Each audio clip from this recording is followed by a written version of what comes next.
Hello दोस्तों, welcome to only IAS. Date है आज की 22 फरवरी 2023 एंड आप सभी का स्वागत है आज के प्रीलिम बूस्टर न्यूज़ डिस्कशन के अंदर। तो यहाँ पर आप नोटिस कर सकते हो आज की न्यूज़पेपर, तो एक बड़ी ही इंपॉर्टेंट न्यूज़ है, that is UPI goes global, India Singapore start instant fund transfer. तो इस पर्टिकुलर न्यूज़ को समझेंगे, यूपीआई क्या होता है, एनपीसीए क्या होता है, इन सभी चीज़ों को समझेंगे और साथ ही साथ यूपीएससी ने कैसे क्वेश्चन इसके रिगार्डिंग पूछ रखे हैं वो भी हम आज अटेम्प्ट करने की कोशिश करेंगे। एक हमने ना क्वेश्चन डिस्कस किया था पिछले कुछ दिनों के अंदर, जहां पर मैंने आपसे पूछा था कि कोहिमा से कोट्टायम जाना हो तो मिनिमम नंबर ऑफ स्टेट्स कितनी होंगी। यहाँ पर ना कुछ स्टूडेंट्स ने कमेंट में पूछा है कि सर आपने यहाँ पर बिहार को इंक्लूड क्यों नहीं किया। देखो आप खुद सोचो, उन्होंने पूछा है मिनिमम नंबर ऑफ स्टेट, तो मिनिमम नंबर ऑफ स्टेट्स तो इसी तरह से आ पाएंगी ना जब हम इस तरह से असम, वेस्ट बंगाल, उड़ीसा, आंध्र प्रदेश, फिर कर्नाटका, केरला, या फिर अदरवाइज आप तमिलनाडु, केरला के थ्रू जाओगे। अगर आप बिहार को इंक्लूड कर रहे हो तो वो मिनिमम नहीं रह जाता। ऐसे तो आप कहीं से भी जा सकते हो, आप बिहार चले जाओ, यूपी चले जाओ, उत्तराखंड, हिमाचल, जम्मू कश्मीर, ऐसे करते करते फिर आओ, तो वो भी तो आप पहुंच ही जाओगे। बट यहाँ पर क्वेश्चन पूछा है मिनिमम नंबर ऑफ स्टेट, तो मिनिमम नंबर ऑफ स्टेट आपको इसी रूट के थ्रू मिलने वाली है, वेस्ट बंगाल से होते हुए, ये वाला जो रूट हमने डिस्कस किया है। तो इसका आंसर 7 ही रहेगा, बिहार को हम इंक्लूड नहीं करेंगे क्योंकि इसमें स्टेट्स मिनिमम नहीं रहेंगी। राइट। कल क्वेश्चन दिया था मैंने आपको, which city lies on a longitude closest to that of Delhi. अब देखो ये क्वेश्चन थोड़ा टफ है। क्यों टफ है? देखो क्योंकि आंसर्स ना काफी क्लोज है, जो ऑप्शंस है।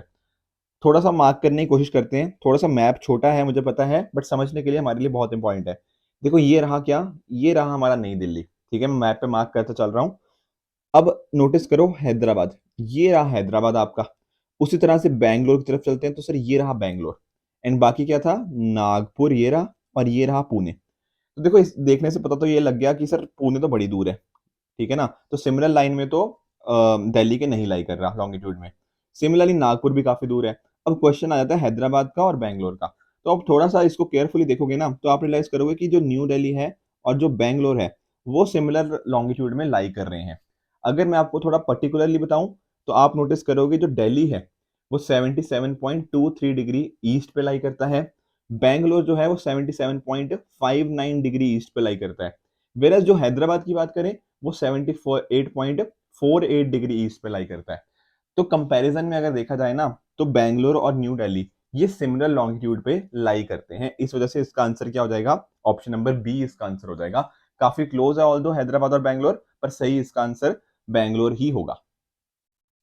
इसके साथ ही मैंने आपको एक क्वेश्चन और दिया था। मैंने आपसे पूछा था कि जो इंडियन स्टैंडर्ड टाइम है, ठीक है, आईएसटी लॉन्गिट्यूड है 82.5 डिग्री ईस्ट, ये कौन कौन सी स्टेट से होकर गुजरता है। ठीक है, आप में से सभी ने लगभग सही जवाब ही दिया है। आप नोटिस कर सकते हो कि पहला स्टेट है सर उत्तर प्रदेश आ जाएगा। ठीक है, तो यूपी हो गया, मिर्जापुर हमें उसके थ्रू देखते हुए ये लाइन देखने को मिल जाती है। यूपी के बाद क्या आता है, यूपी के बाद आता है हमारा मध्य प्रदेश। मध्य प्रदेश के बाद हमारा नीचे क्या आ जाता है, हमारा आ जाता है छत्तीसगढ़ आ जाता है। ठीक है, फिर आ जाता है हमारा उड़ीसा, फिर लास्टली आंध्र प्रदेश। तो कौन कौन सी स्टेट बनी, यूपी, एमपी, छत्तीसगढ़, ओडिशा, ठीक है, एंड लास्टली आंध्र प्रदेश। तो ये 5 स्टेट्स आपने ध्यान में रखनी है जहां से इंडियन स्टैंडर्ड टाइम लॉन्गिट्यूड पास करता है। सिमिलर मैनर में आपसे मैंने आपसे ट्रॉपिक ऑफ कैंसर कौन कौन से स्टेट से पास करता है वो भी पूछा था। तो यहाँ पर आप नोटिस कर सकते हो कि सबसे पहले तो ये लाइन जो है ना, ये ट्रॉपिक ऑफ कैंसर ही है।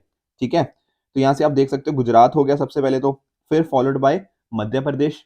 ठीक है, बीच में ये राजस्थान भी है, राजस्थान नहीं भूलना, गुजरात, राजस्थान, मध्य प्रदेश, फिर उसके बाद आगे हमें छत्तीसगढ़ देखने को मिल जाएगा।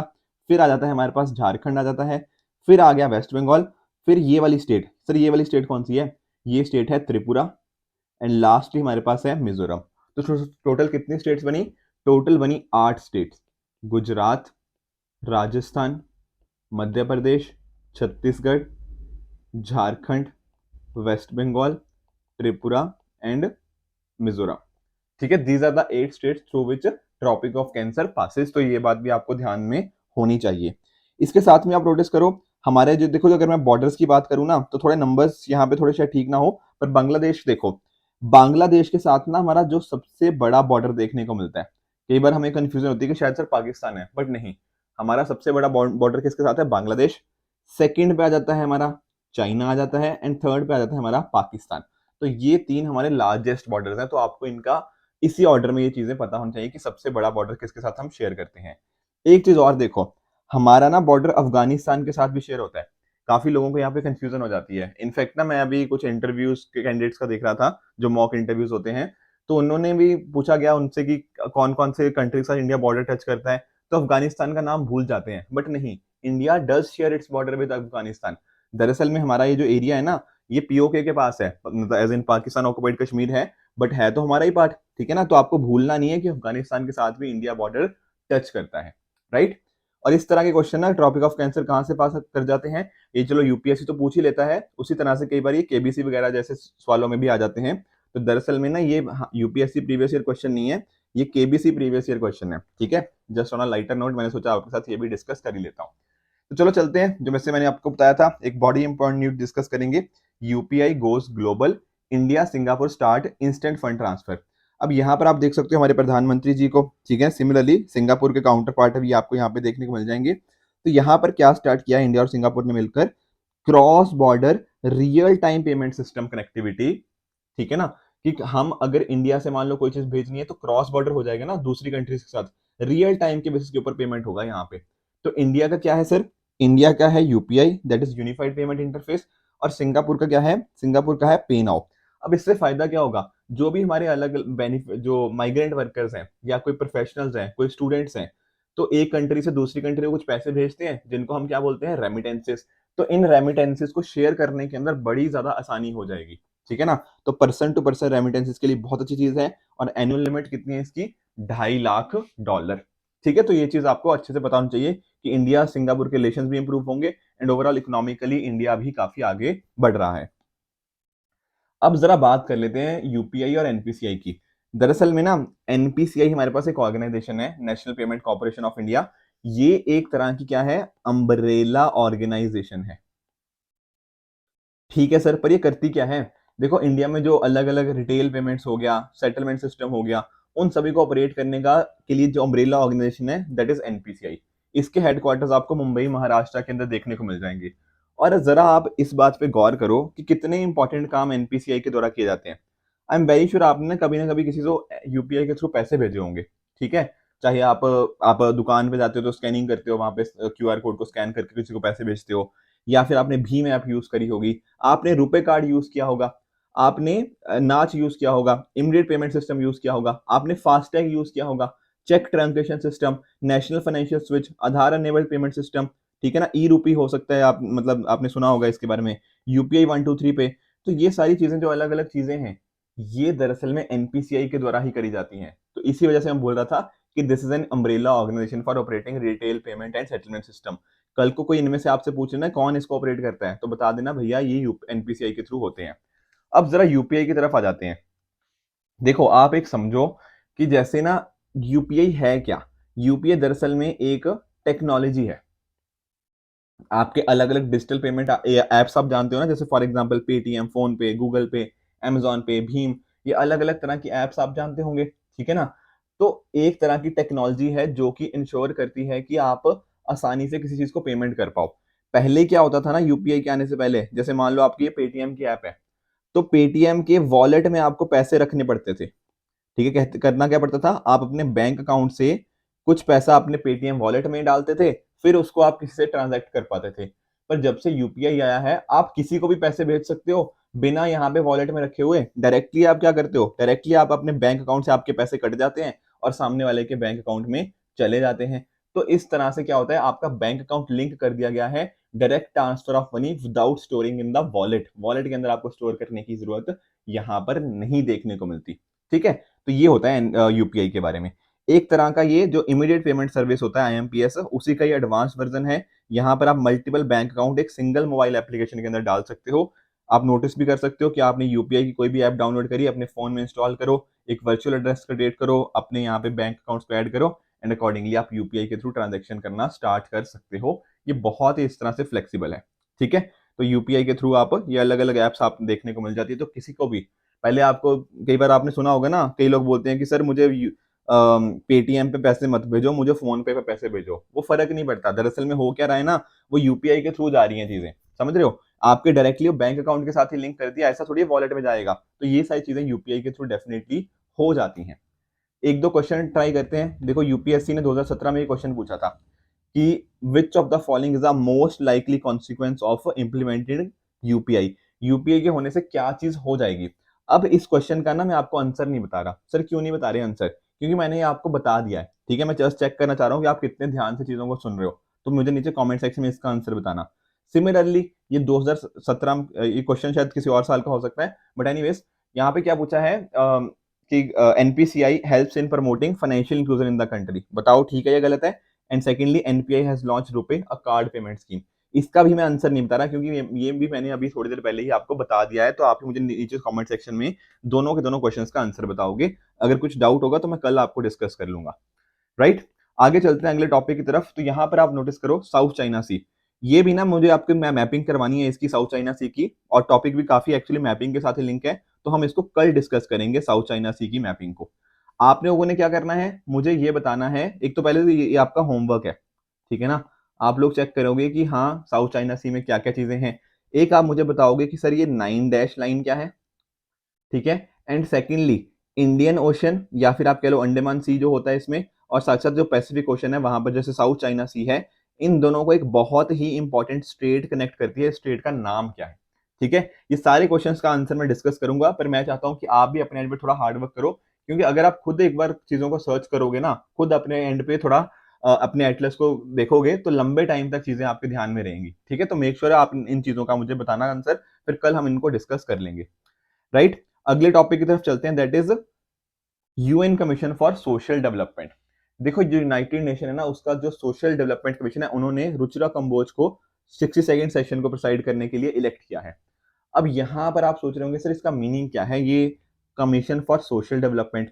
देखो नाम से थोड़ा समझने की कोशिश करो। सोशल डेवलपमेंट, सोशल जस्टिस, किस तरह की हम पॉलिसीज बना पाए, आपस में कोऑर्डिनेशन कर पाए, किस पर्पस के लिए हमने, देखो आप जानते हो 2030 तक हमने एसडीजीज को अचीव करना है, सस्टेनेबल डेवलपमेंट गोल्स को, पॉवर्टी को एरेडिकेट करना है। उसके लिए कैसे हम आपस में कोऑर्डिनेशन कर पाए, कैसे हम इसके रिगार्डिंग प्रोग्रेस कर पाएंगे, सोशल डेवलपमेंट को प्रोग्रेस करना, सोशल जस्टिस की तरफ बढ़ना, ये इस बार का थीम है, ठीक है। तो ये होता है यूएन कमीशन के बारे में।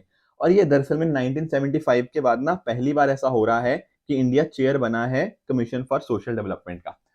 अब थोड़ा सा इसकी ना बैकग्राउंड में जाते हैं।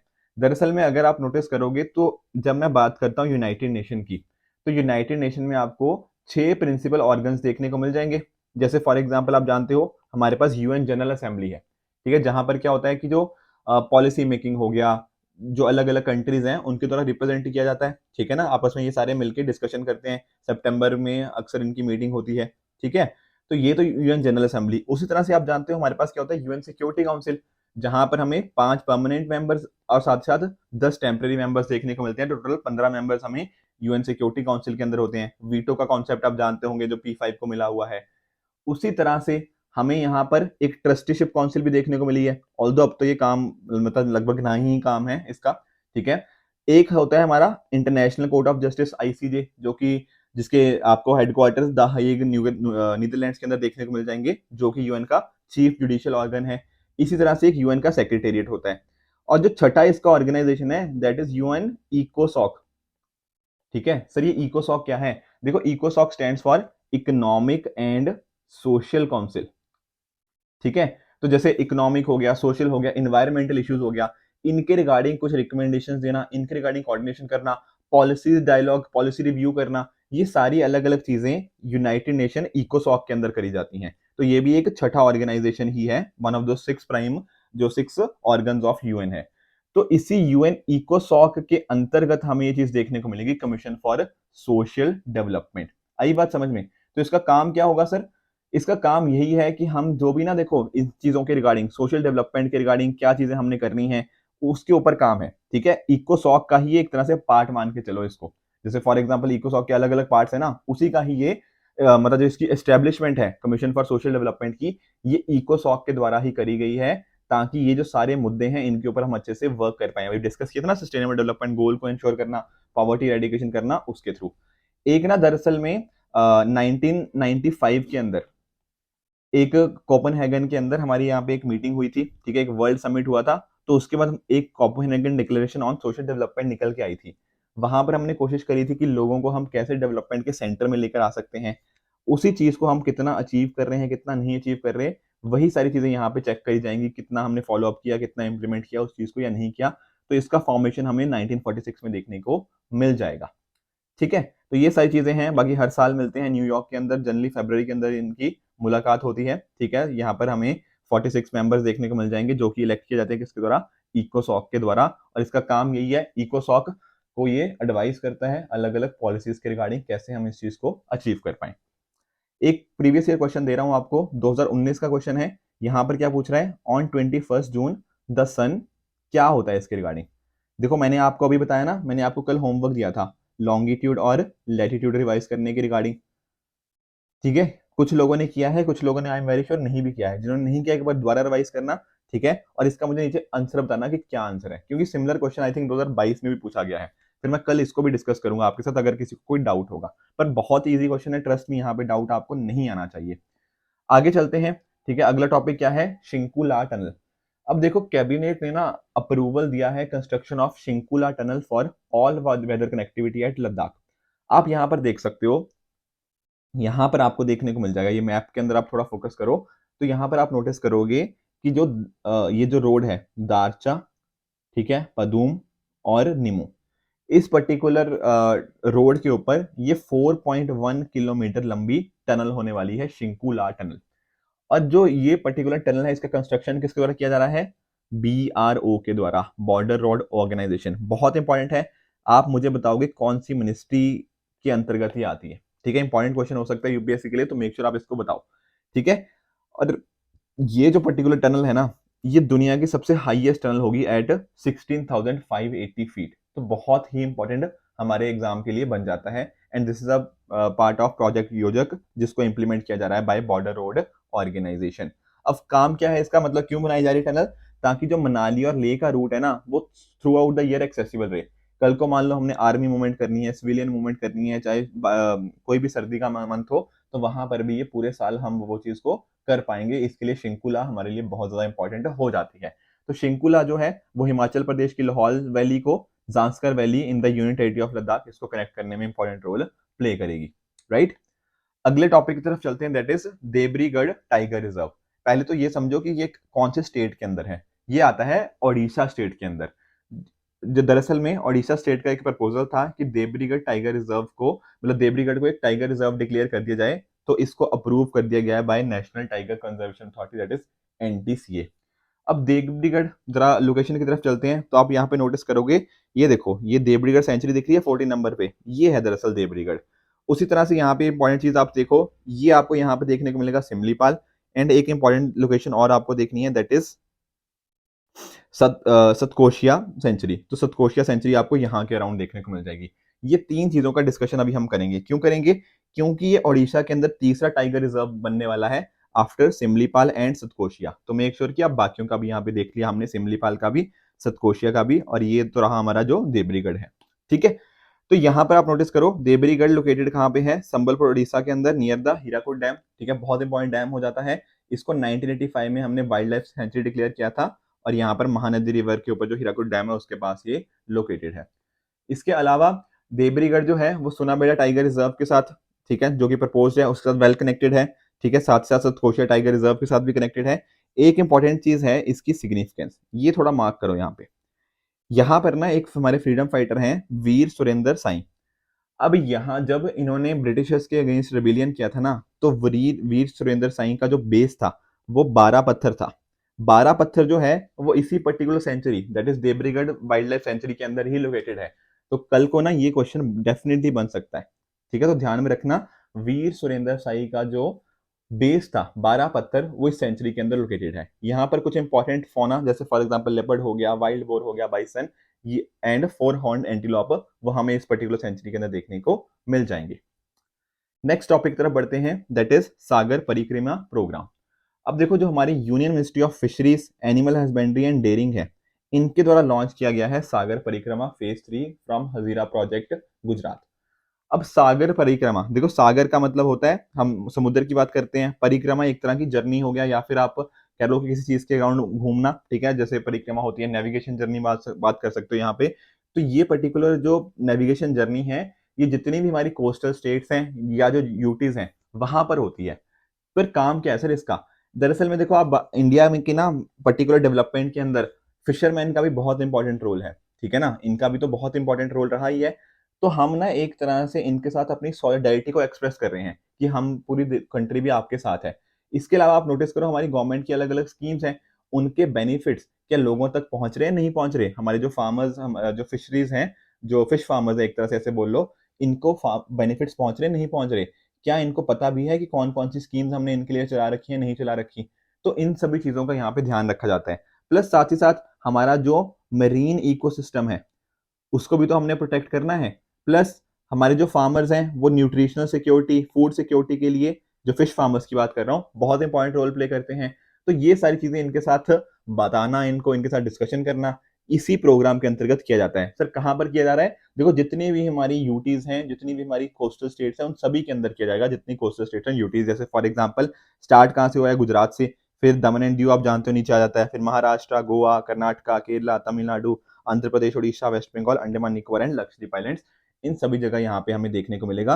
और काम देखो वही है कि कैसे यहाँ तक इन तक पहुंचना है, इनके साथ सॉलिडारिटी एक्सप्रेस करनी है और अपने मरीन इकोसिस्टम को भी साथ साथ प्रोटेक्ट करना है। ये सभी यहाँ पे आपके प्रोग्राम्स के ऑब्जेक्टिव्स हो जाएंगे। कौन सी मिनिस्ट्री है? Ministry of fisheries, animal husbandry and dairying, right. तो ये 5 क्वेश्चन मैं आपको दे रहा हूं, इन पांचों क्वेश्चन का आप मुझे नीचे कमेंट सेक्शन में बताओगे। ये जो सेकंड वाला टॉपिक है ना, साउथ चाइना सी, ये मैंने आपको नहीं बताया, मैंने बोला ना हम इसको डिस्कस करेंगे कल। ये आपके लिए होमवर्क है, साउथ चाइना सी का मैपिंग करना। 9 डैश लाइन क्या है, साथ ही साथ कौन सी ऐसी स्ट्रेट है जो कनेक्ट करती है किसको, इंडियन ओशन को पैसिफिक के साथ, तो वो भी आप मुझे बताओगे। एंड इसको भी आप देखने की कोशिश करना, फिर कल हम इन सभी क्वेश्चंस को डिस्कस कर लेंगे। एक्चुअल में क्या चाहता हूँ ना कि आपकी भी थोड़ी इन्वॉल्वमेंट बने, क्योंकि अगर मैंने पढ़ा दिया तो शायद आपको 10 दिन याद रहेगा, बट अगर आपने खुद उसके ऊपर थोड़ा अपना गूगल किया होगा, आप अपने एंड पे थोड़ा हार्डवर्क किया होगा ना, तो एक लंबे टाइम तक वो चीजें याद रहती हैं। तो इसी वजह से मैं आपको ना थोड़ा आपको भी इन्वॉल्व करने की कोशिश करता हूँ, ताकि आप भी थोड़ा उसके रिगार्डिंग रिसर्च करो, ताकि आपकी लॉन्ग टर्म मेमोरी के अंदर वो चीज जा पाए। कल जो क्वेश्चन दिए थे उनको मैं क्विकली एक बार आपके साथ डिस्कस कर लेता हूँ।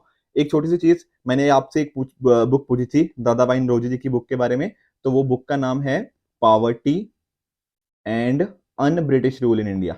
कुछ लोगों ने आंसर किया है, शायद बाकी लोगों को आंसर इसका नहीं पता था, तो ये बुक की मैं बात कर रहा था, poverty and un British rule in India.